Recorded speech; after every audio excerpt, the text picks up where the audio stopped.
नमस्कार दोस्तों, मिस्टर वॉक्स में आपका बहुत बहुत स्वागत है।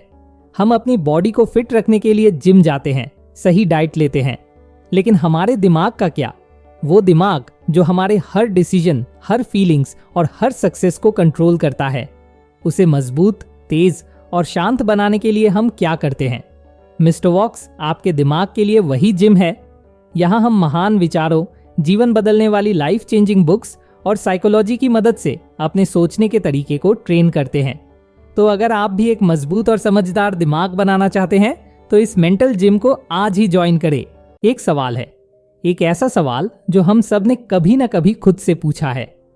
दो छात्र, दोनों का IQ लगभग बराबर, दोनों एक ही स्कूल, एक ही क्लास में पढ़ते हैं, एक ही जैसे परिवार से आते हैं, दोनों 8-8 घंटे मेहनत करते हैं, फिर भी एक टॉप कर जाता है और दूसरा मुश्किल से पास होता है। ऐसा क्यों? दो स्टार्टअप, दोनों का आइडिया ब्रिलियंट होता है, दोनों के फाउंडर मेहनती और इंटेलिजेंट होते हैं। एक यूनिकॉर्न बन जाता है और दूसरा 6 महीने में बंद हो जाता है। ऐसा क्यों? एक मरीज, उसे एक जानलेवा बीमारी है, डॉक्टर उसे एक दवाई देते हैं और वो चमत्कारिक रूप से ठीक हो जाता है। वही दवाई उसी बीमारी के दूसरे मरीज को दी जाती है और उस पर कोई असर नहीं होता। ऐसा क्यों? हम इन सवालों के जवाब ढूंढने की कोशिश करते हैं। हम कहते हैं शायद उसकी मेहनत में कमी रह गई होगी, शायद उसकी किस्मत खराब थी, शायद उसने सही स्ट्रेटेजी नहीं अपनाई। हम हर चीज के लिए एक सीधा सरल कारण खोजना चाहते हैं, क्योंकि अगर हमें कारण पता चल जाए तो हमें लगता है कि हम परिणाम को कंट्रोल कर सकते हैं। लेकिन क्या हो अगर मैं आपसे कहूं कि इन सभी सवालों का जवाब किसी एक कारण में नहीं, बल्कि उस अदृश्य हिस्से में छिपा है जिसे हम कभी देख ही नहीं पाते? क्या हो अगर मैं आपसे कहूं कि हमारी सफलता, हमारी असफलता, हमारी जिंदगी का एक बहुत भारी हिस्सा हमारे कंट्रोल से पूरी तरह बाहर है? आज हम माइकल ब्लास्टलैंड की रेवोल्यूशनरी किताब द हिडन हाफ की गहराइयों में उतरेंगे। ये किताब आपको सफलता के 5 कदम नहीं बताएगी, ये आपको एक ऐसा सच बताएगी जो शायद आपको बेचैन कर दे, लेकिन अंत में आपको आजाद कर देगा।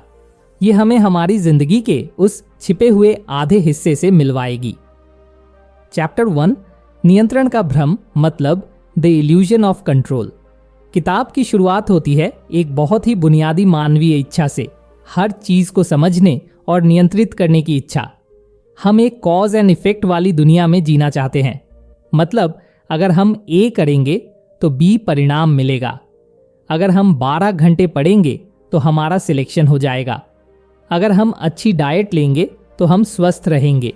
अगर हम अच्छा प्रोडक्ट बनाएंगे तो हमारी कंपनी सफल होगी। और जब ऐसा नहीं होता तो हम टूट जाते हैं, हम खुद को दोष देते हैं। यहीं पर माइकल ब्लास्टलैंड कहते हैं, रुकिए, आप एक बहुत बड़ी तस्वीर का सिर्फ आधा हिस्सा ही देख रहे हैं। हमारी जिंदगी एक आइसबर्ग की तरह है। पानी के ऊपर दिखने वाला छोटा सा हिस्सा है हमारा झात आधा। इसमें हमारी मेहनत, हमारी योग्यता, हमारा ज्ञान, हमारा प्लान, वो सब कुछ आता है जिसे हम देख सकते हैं, नाप सकते हैं। लेकिन पानी के नीचे छिपा हुआ एक विशाल हिस्सा है, द हिडन हाफ। यह वो अदृश्य हिस्सा है जो परिणामों पर उतना ही, बल्कि कभी कभी उससे ज्यादा असर डालता है। एक्सपर्ट्स, डेटा और साइंस हमें सिर्फ ऊपर वाला हिस्सा दिखा सकते हैं, नीचे वाले हिस्से के बारे में वो भी अनजान है। इसीलिए दुनिया के बेस्ट डॉक्टर भी यह गारंटी नहीं दे सकते कि एक ऑपरेशन सफल होगा ही। इसीलिए बेस्ट इकोनॉमिस्ट भी यह भविष्यवाणी नहीं कर सकते कि बाजार कल कहां जाएगा, क्योंकि वे सब भी सिर्फ ज्ञात आधे को देख सकते हैं। छिपा हुआ आधा उनके कंट्रोल से भी बाहर है। चैप्टर 2, द हिडन हाफ के अंदर क्या है? तो आखिर इस रहस्यमयी छिपे हुए आधे में है क्या? किताब इसे 4 मुख्य घटकों में तोड़ती है। नंबर 1, किस्मत का खेल, मतलब the role of randomness and luck. इसे स्वीकार करना मुश्किल है, पर सच यही है कि हमारी जिंदगी में रैंडम चांस या लक का बहुत बड़ा रोल है। आप कितने भी अच्छे ड्राइवर हों, लेकिन अगर गलत समय पर गलत जगह पर हुए तो एक्सीडेंट हो सकता है। पहला उदाहरण है क्रिकेट का मैच। एक बॉलर एक बेहतरीन गेंद फेंकता है जो बैट्समैन को पूरी तरह चकमा दे देती है, लेकिन गेंद बल्ले का किनारा लेकर 4 रन के लिए चली जाती है। यह बॉलर की बदकिस्मती और बैट्समैन की खुशकिस्मती है। इसमें स्किल का कोई रोल नहीं था। दूसरा उदाहरण है, आपको अपनी ड्रीम जॉब कैसे मिली। शायद आप एक दोस्त से मिले जिसने आपको उस वैकेंसी के बारे में बताया जिससे आप सालों से नहीं मिले थे। उस दिन उस जगह पर मिलना एक महज इत्तेफाक था। इसका मतलब यह नहीं कि मेहनत बेकार है।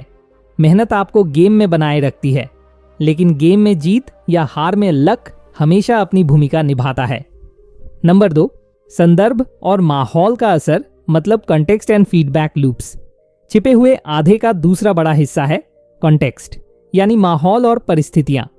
एक ही बीज को अगर आप रेगिस्तान में बोएंगे तो वो पौधा नहीं बनेगा, लेकिन उसी बीज को उपजाऊ जमीन पर बोएंगे तो वो एक विशाल पेड़ बन जाएगा। बीज वही है, बस संदर्भ बदल गया। उदाहरण के लिए, एक बहुत ही टैलेंटेड स्टूडेंट एक ऐसे स्कूल में है जहां का माहौल अच्छा नहीं है, तो शायद उसका टैलेंट दबकर रह जाए। उसी स्टूडेंट को अगर एक अच्छे माहौल वाले स्कूल में डाल दिया जाए तो वो कमाल कर सकता है। फीडबैक लूप्स, इसे ऐसे समझे, YouTube पर 2 एक जैसे वीडियो अपलोड हुए। एक वीडियो पर गलती से शुरू के कुछ घंटे में 100 से 200 व्यूज आ गए। YouTube के एल्गोरिदम को लगा कि यह वीडियो अच्छा है, उसने उसे और लोगों को दिखाना शुरू कर दिया। फिर उस पर और व्यूज आए और वो वायरल हो गया। दूसरा वीडियो जो उतना ही अच्छा था, उसे शुरुआती व्यूज नहीं मिले और वो दब कर रह गया। यहां शुरुआती बढ़त एक इत्तेफाक थी, लेकिन सिस्टम के फीडबैक लूप ने उस छोटे से अंतर को बहुत बड़ा बना दिया। नंबर 3, हर कोई यूनिक है, मतलब द ह्यूमन एक्स फैक्टर। छिपे हुए आधे का तीसरा हिस्सा हम खुद हैं, हमारी अपनी यूनिकनेस। हम सोचते हैं कि जो चीज एक व्यक्ति के लिए काम कर गई वो सबके लिए करेगी। इसीलिए how to become a topper या how to become a millionaire जैसे वीडियो इतने पॉपुलर हैं। लेकिन किताब कहती है कि बेस्ट प्रैक्टिसेस जैसी कोई चीज नहीं होती। जो डाइट प्लान आपके दोस्त के लिए काम कर गया वो आपके लिए शायद न करे, क्योंकि आपका मेटाबॉलिज्म, आपके जीन्स, आपका स्ट्रेस लेवल सब कुछ अलग है। यही आपका छिपा हुआ आधा है। कोई भी फॉर्मूला, कोई भी सलाह यूनिवर्सल नहीं है। हर व्यक्ति, हर सिचुएशन, हर प्रॉब्लम अपने आप में यूनिक है। नंबर 4, जटिल इंटरैक्शन मतलब कॉम्प्लेक्स इंटरैक्शंस। दुनिया के सारे फैक्टर्स अकेले काम नहीं करते। वे एक दूसरे के साथ बहुत ही जटिल और अप्रत्याशित तरीकों से इंटरैक्ट करते हैं। उदाहरण के लिए, आपकी कंपनी का प्रोडक्ट बहुत अच्छा है, ये फैक्टर ए है। आपकी मार्केटिंग टीम भी बहुत अच्छी है, ये फैक्टर बी है। लेकिन अचानक देश में आर्थिक मंदी आ गई, ये फैक्टर सी है। अब आपका अच्छा प्रोडक्ट और अच्छी मार्केटिंग भी शायद काम ना आए। फैक्टर सी ने ए और बी के असर को बदल दिया। यह छिपा हुआ आधा है। हम कुछ फैक्टर्स को देख सकते हैं, पर उन सब के बीच होने वाले अनगिनत इंटरैक्शंस को नहीं देख सकते। चैप्टर 3, तो अब हम क्या करें, मतलब how to live with the hidden half. ये सब सुनकर शायद आपको लग रहा हो कि अगर सब कुछ इतना ही अनिश्चित है और हमारे कंट्रोल से बाहर है, तो फिर मेहनत करने का क्या फायदा। यहीं पर किताब हमें एक नया रास्ता दिखाती है। द हिडन हाफ का ज्ञान हमें डराने के लिए नहीं, बल्कि हमें आजाद करने के लिए है। अब हम क्या कर सकते हैं, इसके लिए किताब 4 बातें बताती है। पहली, विनम्रता अपनाएं, मतलब एम्ब्रेस ह्यूमिलिटी। सबसे पहला कदम है यह स्वीकार करना कि मुझे सब कुछ नहीं पता। ये मानना कि हम दुनिया को पूरी तरह कंट्रोल नहीं कर सकते।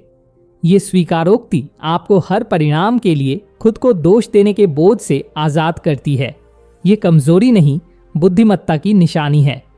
दूसरी, प्रयोग करें, मतलब एक्सपेरिमेंट एंड अडेप्ट। क्योंकि आप पहले से नहीं जान सकते कि क्या काम करेगा, इसलिए आपको एक वैज्ञानिक की तरह बनना होगा। प्रयोग करें। अगर एक स्टडी तकनीक काम नहीं कर रही तो दूसरी अपनाएं। अगर एक बिजनेस स्ट्रेटेजी फेल हो गई तो दूसरी ट्राई करें। जिंदगी को एक लैब की तरह देखें और खुद को एक रिसर्चर की तरह। तीसरी, प्रक्रिया पर ध्यान दें, परिणाम पर नहीं। Means focus on process not outcome.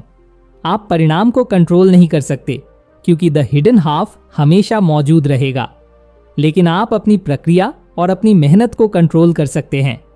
एक क्रिकेटर यह कंट्रोल नहीं कर सकता कि वो शतक बनाएगा या नहीं, पर वो अपनी प्रैक्टिस, अपनी फिटनेस और अपनी तकनीक को कंट्रोल कर सकता है। अपना पूरा ध्यान उस काम पर लगाएं जो आपके हाथ में है और परिणाम की चिंता छिपे हुए आधे पर छोड़ दें। चौथी, विविधता लाएं मीन्स डाइवर्सिफाई। क्योंकि दुनिया में लक का बहुत बड़ा रोल है, तो खुद को भाग्यशाली होने के ज्यादा मौके दें।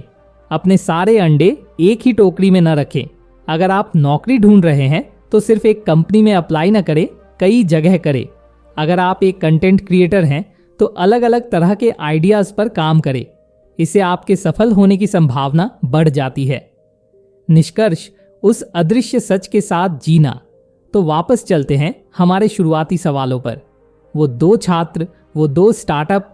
अब हम समझ सकते हैं कि उनके परिणामों में अंतर सिर्फ उनकी मेहनत या काबिलियत की वजह से नहीं था। उनके बीच काम कर रहा था द हिडन हाफ, मतलब छिपा हुए आधा। शायद एक को बेहतर माहौल मिला, शायद एक की किस्मत अच्छी थी, शायद उनकी यूनिक परिस्थितियों ने अलग अलग असर डाला। द हिडन हाफ हमें कोई आसान जवाब नहीं देती। यह हमें सफलता का कोई फार्मूला नहीं देती। यह उससे कहीं ज्यादा कीमती चीज देती है। यह हमें आजादी देती है। यह हमें हर चीज को जानने और कंट्रोल करने के तनाव से आजाद करती है। यह हमें फेलियर के झूठे डर और खुद को दोष देने की आदत से आजाद करती है। और यह हमें परफेक्शन के बोझ से आजाद करके बस अपना काम पूरी ईमानदारी से करने के लिए प्रेरित करती है। अगली बार जब आप सफल हों तो अपनी मेहनत के साथ साथ अपनी किस्मत और उन अदृश्य शक्तियों को भी धन्यवाद दें। और जब आप असफल हों तो खुद को कोसने के बजाय उस छिपे हुए आधे को समझें और विनम्रता के साथ अगली कोशिश के लिए तैयार हो जाएं। क्योंकि जिंदगी एक सीधी रेखा नहीं है, यह एक खूबसूरत, रहस्यमयी और अप्रत्याशित नृत्य है। हमारे प्रयासों और उस छिपे हुए आधे के बीच का ये ऑडियो बुक आपको कैसी लगी, हमें कमेंट करके जरूर बताएं।